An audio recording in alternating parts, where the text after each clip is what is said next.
primeiro tempo. No segundo, acho que não precisa de explicação. O problema da atuação de hoje é o primeiro tempo. Uma ideia que foi bem executada por um período e depois parou de funcionar. É isso que eu vi. Eu só acho que, assim, a gente mesmo tá pedindo e temos pedido nos últimos programas todos, depois dos últimos jogos da seleção brasileira, para que o Tite faça testes, para que ele faça experiências. E quando você faz um teste, quando você faz uma experiência, é grande a chance de as coisas não saírem, né, maravilhosamente bem, de você, de repente, perder algumas qualidades que você tinha, porque você está abrindo mão dessas qualidades ou dessas peças que você considera essenciais, para testar outras peças e saber se essas peças vão poder funcionar lá para frente, se uma outra maneira de jogar vai poder funcionar lá para frente. Eu confesso que no primeiro tempo eu fiquei até na dúvida, né? O quanto daquela postura do Brasil, tão diferente da postura que a gente se acostumou a ver nos últimos jogos, não era algo proposital, não era algo que partia de uma ideia do Tite mesmo de repente ver como o Brasil poderia jogar de outro jeito. E eu acho até, diferente do que o Birner falou, embora ele não tenha argumentado ainda, e acho que vai fazê-lo, mas eu acho que a mudança das peças contribuiu também bastante para a melhora do time no segundo tempo. Aí basta você olhar, né, para as peças que saíram, para as peças que entraram, e até discuto se você não tem que testar um pouco mais, mas também acho que a gente não pode exagerar na cobrança de não, se é para testar o Gabigol, testa os 90 minutos, se é para testar o Cebolinha de novo, testa os 90 minutos. Mas basta você olhar para o primeiro tempo e perceber que o Gabigol teve 9 ações com a bola apenas. Então, na hora que ele coloca o Everton Ribeiro e põe o Gabriel Jesus para fazer um papel mais parecido com o que o Gabigol está fazendo, você ganha jogadores com participação no jogo maior do que o Gabigol, que é um cara com uma capacidade de decisão, com uma capacidade de finalização melhor do que qualquer outro, né? Exceção feita ao Neymar, talvez, mas tirando isso, eu acho que ele é o cara com mais capacidade de decisão, mas participa menos do jogo. O próprio Cebolinha é um cara que te dá uma profundidade que outros jogadores não dão, mas que eventualmente também por isso vai acabar participando menos do jogo, né? Por onde ele pretende receber a bola e tudo mais. Então acho que esse ter mais a bola no segundo tempo, esse trabalhar mais no segundo tempo também tem a ver com a característica dos jogadores. Não só, e acho que o Tite vai poder explicar evidentemente na coletiva quais eram as ideias dele, o que deu errado, o que deu certo. Vamos torcer para que a gente possa ouvir isso da boca do Tite. Jean, a minha dúvida é a seguinte, eu fico pensando quando você fala isso, quais jogadores do meio campo para frente, principalmente, porque ali foram as mudanças, então vou me ater a esse setor do campo, quais desses jogadores precisam ser testados para que o Tite saiba que eles podem servir a seleção brasileira na Copa do Mundo? E se Tecnicamente ninguém, tudo bem, tecnicamente ninguém, mas coletivamente alguns precisam, né? Então para mim a questão, eu concordo contigo do ninguém. Eu acho que ele pode, de repente, mudar um ou outro jogador de acordo com o momento, mas se tiver alguma dúvida pequena sobre um ou outro jogador ali, mas não tem grandes dúvidas a respeito de que esses são, digamos assim, a base grande do grupo que vai à Copa do Mundo está na Copa América. A partir do momento que os jogadores precisam ser testados, eu diria que é bom dar rodagem a alguns, né, alguns se sentirem de maneira mais confortável com a camisa da seleção brasileira, como o Gabigol, já falamos disso aqui, ver como o Everton Ribeiro realmente está, porque no Flamengo não tem jogado tão bem, por exemplo, como conseguiu hoje no segundo tempo da seleção brasileira, ver mais o Everton Cebolinha, eu acho que foi bem na outra Copa América, mas pode ter testado, de repente algum outro jogador de fora do Brasil pode jogar ali, ter dúvidas se qual vai ser testado, né? Vinícius, tem alguns testes que eu entendo de jogadores, mas para mim, quando eu penso em testes, eu penso muito mais em sistemas, e não em mudar. Por exemplo, você não tem o Gabriel Jesus na direita, mas tem o Everton Ribeiro, você tem alguma mudança de característica, um mais construtor, vem para dentro, o outro tende aí um pouco mais para a linha de fundo, tem mais facilidade para entrar na área em diagonal do que o outro, mas aqui ambos sabem fazer isso, mas aí são pequenos ajustes. Não são testes que podem ser feitos no treinamento no mês anterior à Copa do Mundo, quando a seleção se reunir. Quando eu penso em teste, eu penso em sistemas. Penso, de repente, em volantes avançando mais, ou, de repente, se ele quiser montar uma seleção mais defensiva, uma linha de 5 atrás, Mas vamos tocar para você, Prieto, que deve ter alguém querendo falar. É o Tite, só isso, é o técnico da seleção brasileira. Vamos ouvir o que é mais importante. Tempo. Vamos lá, Tite. Vai nos explicar tudo. Eduardo Gabardo, da Rádio Gaúcha, pergunta: foi possível perceber o Neymar emocionado após o jogo? Quando ele fez o gol, te deu um forte abraço. Existe algum tipo de conversa especial? O que você pode falar sobre a questão emocional do Neymar como comportamento nesse momento? Pós-jogo, eu acho que o Kleber acompanhou a entrevista, o Vini deu uma coisa, eu não vi, só soube que ele emocionou. O que tem na relação com o Neymar é a mesma relação que tem com o mais jovem da equipe, que é o Vinícius Júnior. A relação de lealdade, a relação de verdade com eles dentro do vestiário, de não externar de forma pública, por vezes, as adversidades e os problemas que tem, sem antes eles serem direcionados diretamente ao atleta. Essa aí talvez seja a maior experiência que eu trago como ex-atleta, que eu gostava que o meu técnico viesse e falasse comigo os meus erros e que não externasse de forma pública, porque é uma exposição muito grande, mesmo sabendo que a imprensa ela precisa e busca informações. É do papel dela, mas é do papel de quem tem uma responsabilidade de ser exemplo, de colocar as coisas de formas transparentes, tanto para o Vinícius Júnior quanto para o Neymar. Monique Danello, da TNT Esportes. Tite, boa noite. O Gabigol ganhou hoje mais uma chance como titular, mas não apareceu tanto no jogo no primeiro tempo. O que ainda falta para ter um Gabriel mais participativo na seleção? Falta...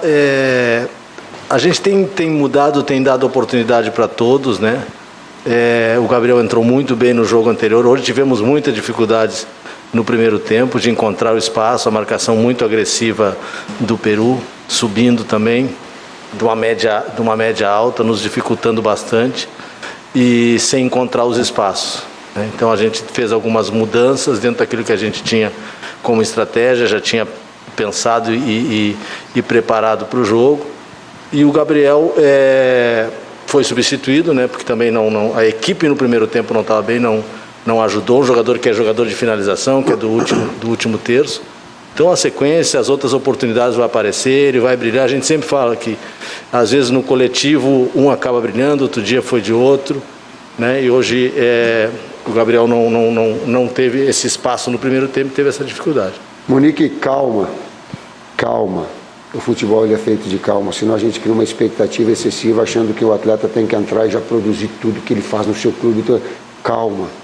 Assim como o Everton Ribeiro, nós temos que estar e mexer uma equipe toda.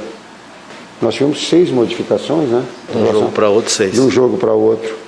A mecânica, a gente acha que o futebol foi um futebol, uma engrenagem, ele é de links e demorou um pouquinho até se ajustar. Precisou no segundo tempo, a gente trouxe como estratégia jogar com um número excessivo, não, um número grande de atacantes, porque nós entendíamos que o jogo pedia isso. Quando que a entrada de um outro articulador do Everton também proporcionou uma situação melhor. Talvez se tivesse o Everton com o Gabriel Barbosa e com o Neymar, poderia ter sido melhor. Talvez se tivesse o Everton, o Cebolinha seria melhor. Então essas engrenagens, esses ajustes, a gente tem que ter calma, senão a gente fica precipita e acha que foi bem, não foi bem, é mal, não vai, utiliza, não utiliza. A gente vai trabalhando essas situações. O Dário Cante, do Jornal Marca, da Espanha. O Brasil está enfileirando vitórias em cima de rivais sul-americanos. Esses rivais da América do Sul, de competições da Conmebol, não são suficientes para vocês? Nós queríamos, ele é espanhol? Isso, do Marca da Espanha. Nós queríamos a seleção da Espanha, nós queríamos a seleção de Portugal, nós queríamos a seleção de onde? De todas as europeias, se tivesse um calendário que nos proporcionasse também outras situações. Senão a gente fica pensando numa situação imaginária. Imaginária é uma coisa, real é outra.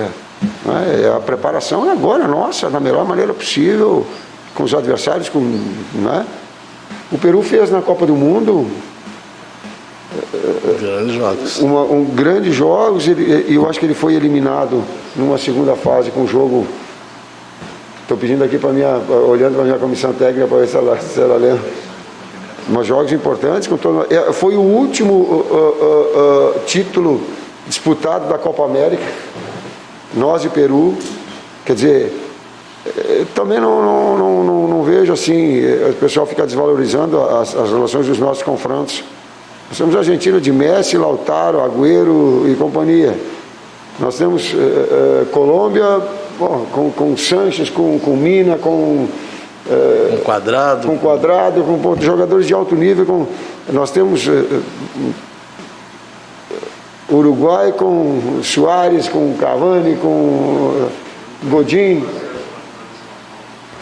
Aí o Peru perdeu 1-0 para a França na Copa, na saída pedir. Então, os cuidados, mas nós gostaríamos de ter esse calendário para jogar contra as equipes europeias, mas... O Rafael Zarco, do Globoesporte.com. O senhor usou 4 jogadores já nesses jogos como referência na frente. Essas partidas estão servindo também para tirar conclusões sobre qual lhe agrada mais? Conclusões, não, mas indícios e sinais, sim. E uma disputa leal por posição também, no que nós fomentamos. Não tem bonzinho aqui para dizer assim, ó, não disputa, não disputa sim. Entra para dentro para fazer o teu melhor.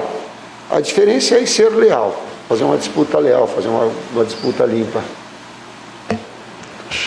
O Vitor Pozella, da TV Globo, pergunta: diante dessas oportunidades dadas aos atletas com as mudanças que vocês fizeram no último jogo para esse, o quanto você acha que a seleção está próxima do que você vê como ideal? Ou com a confiança que os bons resultados trazem, as experiências vão seguir em grande número durante a Copa América? Vou dar a primeira parte, vou responder, Vitor, a segunda parte. Nós sentamos com o Juninho e trouxemos, juntando com a comissão técnica, trouxemos uma situação consensual. O que é essa situação consensual? Mudanças tentando manter a estrutura da equipe. Hoje, até no primeiro tempo, ela mudou demais. E no que ela mudou demais, ela perdeu também um pouquinho de sincronia. Mas ela é de mudança de 5 substituições durante o jogo, a ideia, e de algumas modificações no início do jogo, sim, porque essa é a nossa ideia. A gente quer sim ter o título, quer fazer uma grande campanha, quer ter desempenho sim, mas paralelamente a isso, oportunizar aos atletas para jogarem, para mostrarem dentro do campo. O campo fala, a bola fala. E temos conseguido os 2 objetivos, né? Conseguido oportunizar os atletas que saem jogando ou que entram no decorrer das partidas. Conseguimos manter um equilíbrio defensivo e um equilíbrio ofensivo, dando uma real oportunidade de jogos que valem, né? De jogos que, diferente de jogos não oficiais, né? São jogos importantes, jogos muito de alto nível de competição, como a gente salientou. Peru recentemente fez uma final com a gente. Hoje tem uma oportunidade do Emerson, se não me engano, foi a estreia do Emerson hoje, pela seleção, não? Em jogo oficial, em jogo oficial, falando em jogo oficial, por isso a diferença que eu quero colocar, né? Então a gente oportunizando uma sequência para o Militão, acho que teve a primeira sequência de 3, 4 jogos, acho que se não me engano de 4 jogos. Então é importante essas participações, né? Então é o que a gente se propôs, é o que a gente teve consenso, e dá essa oportunidade para nós, fortalece o grupo. A gente tem o grupo, pensa muito no coletivo, são 24 atletas de altíssimo nível que a gente tem aqui, e a gente vai manter com essa ideia, jogo a jogo, analisando o próximo adversário. Vamos às últimas 3 perguntas. O Ángel Flores, da Las Fozes del Futebol Radio Union. Tite e Kleber, vocês pensaram em algum momento no primeiro tempo que o resultado estaria em risco? O primeiro tempo não foi o primeiro tempo que nós prevíamos.